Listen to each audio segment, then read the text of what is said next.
Selamat berjumpa kembali pada mata kuliah Manajemen Project Sistem Informasi ya. Kali ini kita memasuki pertemuan kelima, topiknya mengenai work breakdown structure ya. Work breakdown structure ini bagian dari Project Integration Management. Kita akan mendalami WBS ya. WBS adalah mempunyai kepanjangan work breakdown structure. Kita singkat dengan WBS saja untuk mempermudah istilahnya mempelajari bab ini. WBS adalah penguraian pekerjaan secara hierarki oleh tim proyek untuk mencapai tujuan proyek dan menciptakan rincian pekerjaan yang diperlukan ya, dengan masing-masing level yang mewakili setiap detail rincian pekerjaan. Jadi itulah definisi WBS, yaitu penguraian pekerjaan secara hierarkis ya untuk mencapai tujuan ya dan menciptakan rincian pekerjaan yang diperlukan. Masukan dari WBS sendiri adalah scope management plan ya, project statement ya. Scope management plan menggambarkan pekerjaan yang akan dilakukan dan pekerjaan yang tidak perlu dilakukan. Jadi ini adalah penentuan scope dari pekerjaan proyek tersebut. Kemudian ada statement, project scope statement. Project scope statement menjelaskan pekerjaan yang diperlukan yang juga memberikan pemahaman umum dari ruang lingkup proyek ya, antara pemangku kepentingan atau investor dengan kepentingan proyek. Jadi statement ini perlu agar memiliki pemahaman yang sama ya antara kepentingan investor dengan kepentingan proyek. Kemudian input yang lain adalah requirement dokumentasi, yaitu dokumen-dokumen yang diperlukan yang mendeskripsikan apa saja syarat yang dapat memenuhi kebutuhan bisnis untuk proyek tersebut. Persyaratan harus jelas, terukur dan dapat diuji, dapat dilacak, lengkap, konsisten dan diterima oleh para stakeholder ya. Jadi ini adalah mendeskripsikan semua kebutuhan-kebutuhan proyek yang harus jelas dan terukur ya, dan dapat diuji, dapat dilacak, lengkap, konsisten dan dapat diterima oleh semua stakeholder.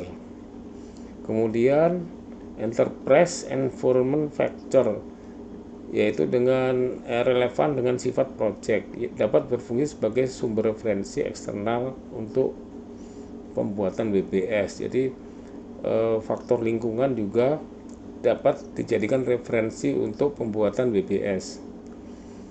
Organization proses aset, yaitu aset-aset organisasi yang dapat mempengaruhi proses pembuatan WBS. Kita lanjutkan.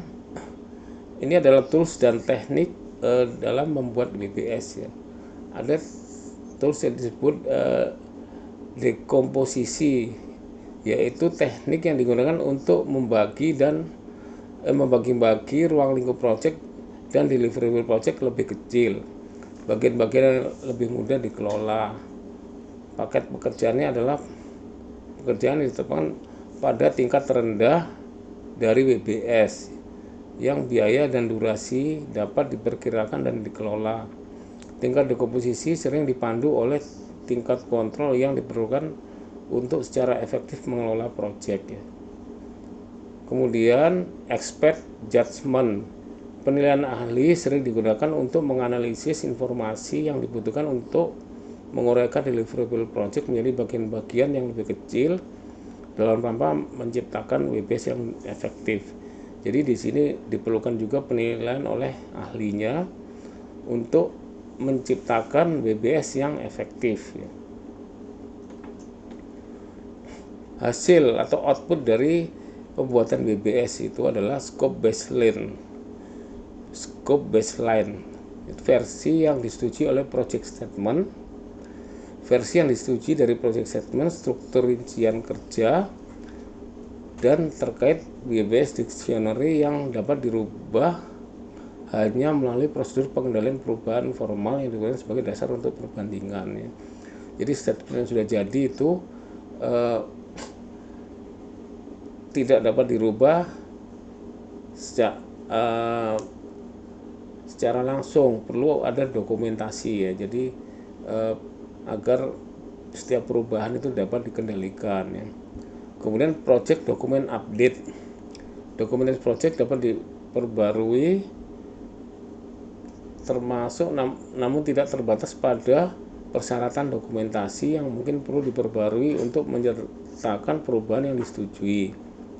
Jika permintaan perubahan disetujui hasil dari create WBS proses, maka persyaratan dokumentasi mungkin perlu diperbarui untuk menyertakan perubahan yang disetujui. Scope validasi ya. Validasi scope ini adalah merupakan tahap di mana final project diserahkan kepada stakeholder untuk verifikasi, bertujuan untuk kelayakan deliverable sesuai standar yang telah ditentukan atau tidak ya. Jadi validasi scope itu meliputi input, tools, dan teknik. Input dari validation scope adalah project management plan, requirement documentation, requirement traceability matrix, verified deliverable, work performance data. Jadi penjelasannya, project management plan berisi scope baseline yang di dalamnya terdapat project scope, statement, WBS dan WBS dictionary. Dokumen yang dibutuhkan berisi informasi tentang project, produk, kebutuhan teknis yang harus disediakan dalam project sesuai dengan kriteria penerimaan resmi pada verifikasi.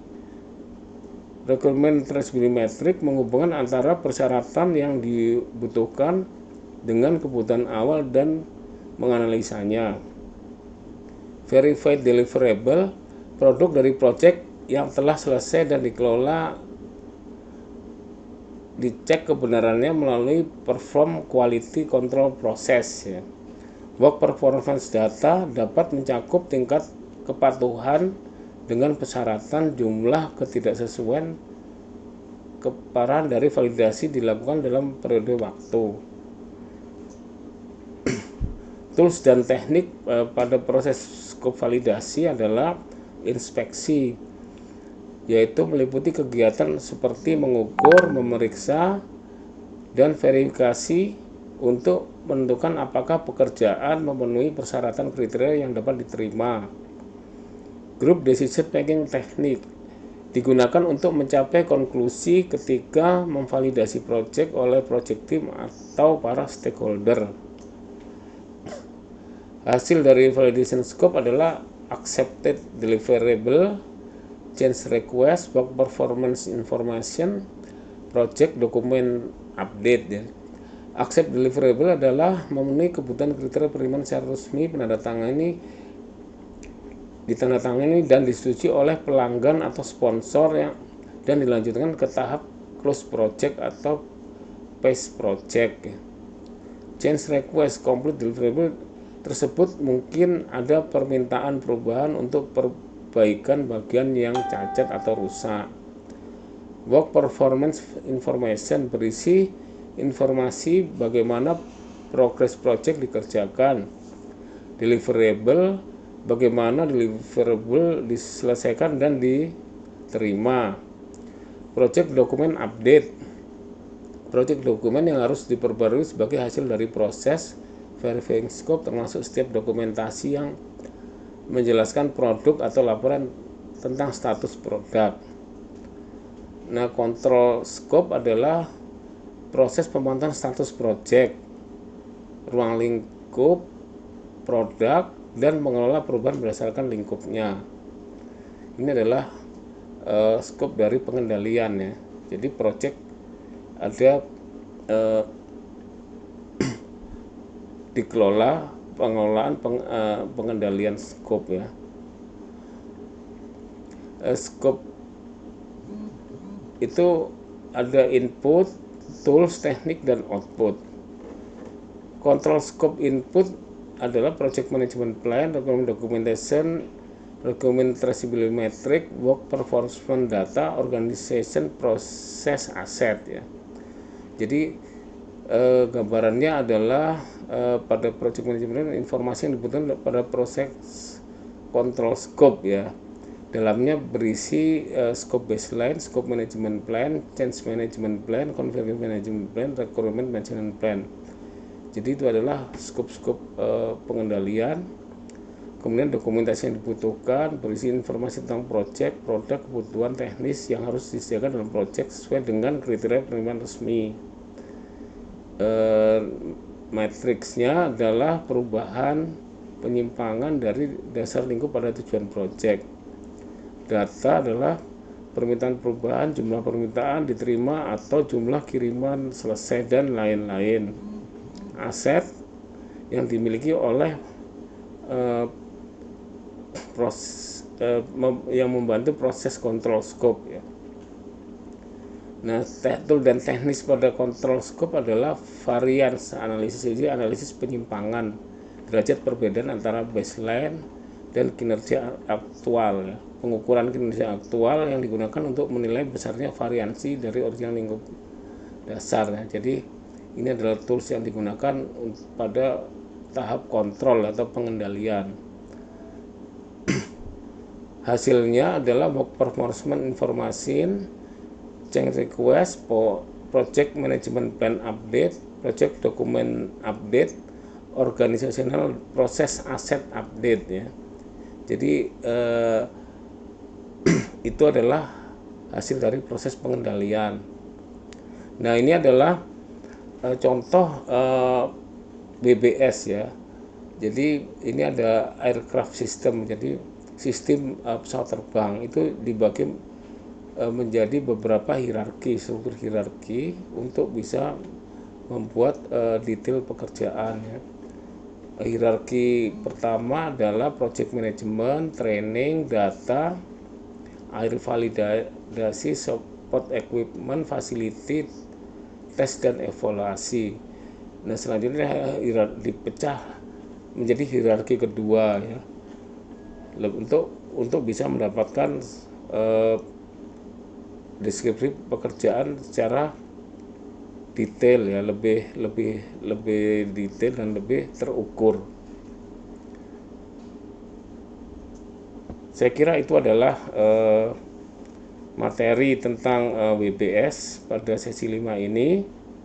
Semoga yang saya sampaikan dapat bermanfaat ya untuk mempelajari tentang cara membangun sebuah WBS dari sebuah proyek. Terima kasih.